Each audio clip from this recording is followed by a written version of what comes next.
President Bush has promised to rid the world of evil and to lead the great mission to build free societies on every continent. To understand such an epic lie is to understand history.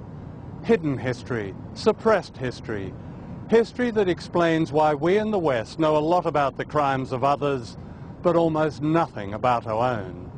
The missing word is empire.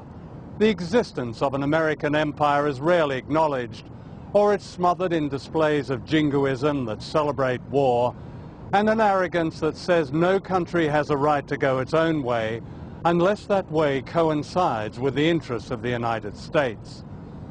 For empires have nothing to do with freedom. They're vicious.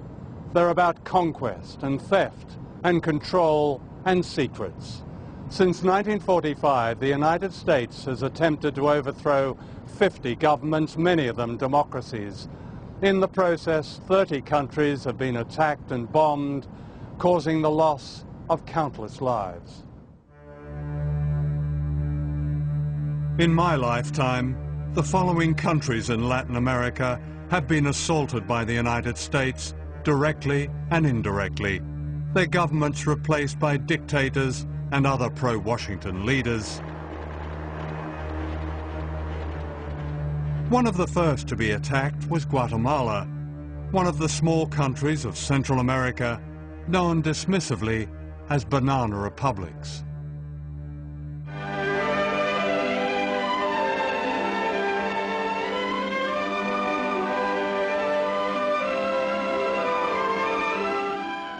This is Guatemala City as seen from the air. People who live in the city dress very much like the people in our own southern states. There are many churches and people go to church regularly. They speak Spanish, of course, as most of them are of Spanish descent. In fact, most of the people of Guatemala are not of Spanish descent. They're indigenous Mayan people and very poor. In the 1950s, 2% of the population of Guatemala controlled the natural wealth in collusion with giant US corporations like the United Fruit Company, which dominated banana growing. On the board of United Fruit was John Foster Dulles, who happened to be US Secretary of State. His brother Alan happened to run the CIA. Both were Christian fundamentalists who regarded any opposition as the work of communism and the devil.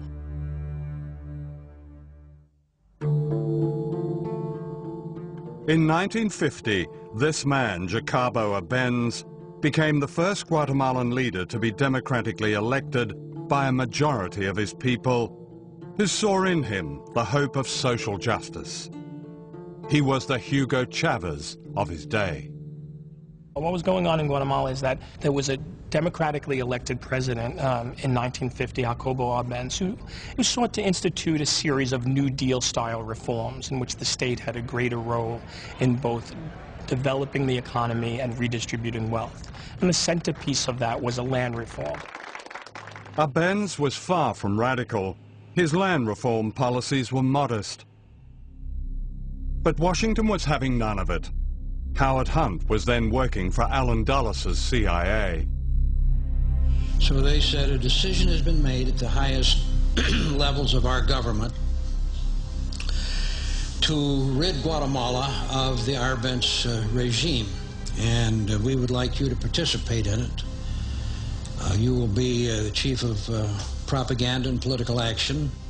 In Guatemala, what the CIA did was mobilize every facet of American power. It didn't just isolate Guatemala militarily and diplomatically, but it used the techniques of social psychology in a nearly year-long campaign which created a sense of crisis in Guatemala. What we wanted to do was have a terror campaign to terrify Arbenz particularly, terrify his troops, much as the German Stuka bombers terrified the population of Holland, Belgium, and Poland at the onset of World War II. And that's what they did, so that the United States could control the economy of Guatemala, destroying the dreams of its people. We sowed confusion through the countryside, and of course by this time we had aircraft flying over and dropping leaflets and doing a little harmless bombing. A little harmless bombing and a CIA terror campaign cost thousands of lives.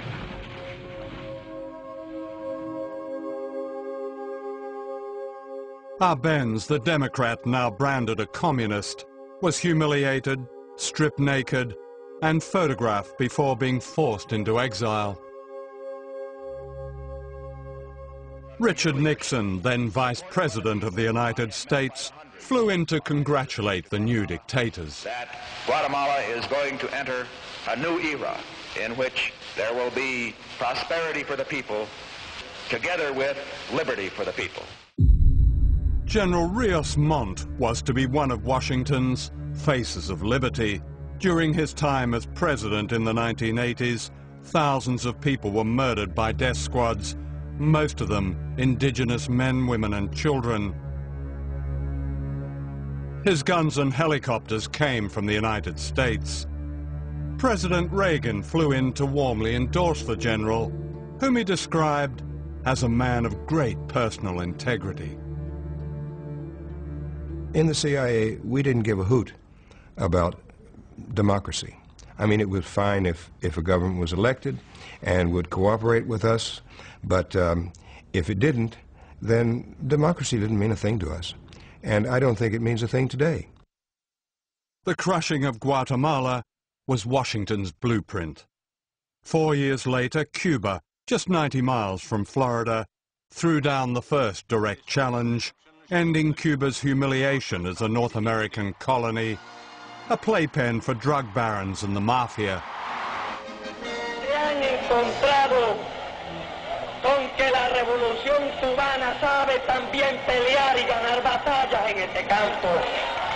Washington would never forgive Fidel Castro. Under the government aegis, we had task forces that were striking at Cuba constantly. We were attempting to blow up power plants. We were attempting to ruin sugar mills. We were attempting to do all kinds of things during this period. This was a matter of American government policy. This wasn't the CIA. Cuba's achievements in healthcare and education are widely respected. However, for not bowing to the greatest power on earth, the Cuban Revolution has paid a high price. A 45-year economic war waged by the United States and the loss of vital democratic freedoms. How dare you, 90 miles from my country, last 45 years with a different form of government? How dare you haven't allowed American corporations to buy you out? How dare you continue this arrogance that says that you will never succumb to us? Don't you know who we are? Don't you know who these corporations are? Don't you know your life would be better if you could drink Coca-Cola every day? What justified the attacks on Cuba and other Latin American countries was the so-called Red Menace. We all know the atomic bomb is very dangerous.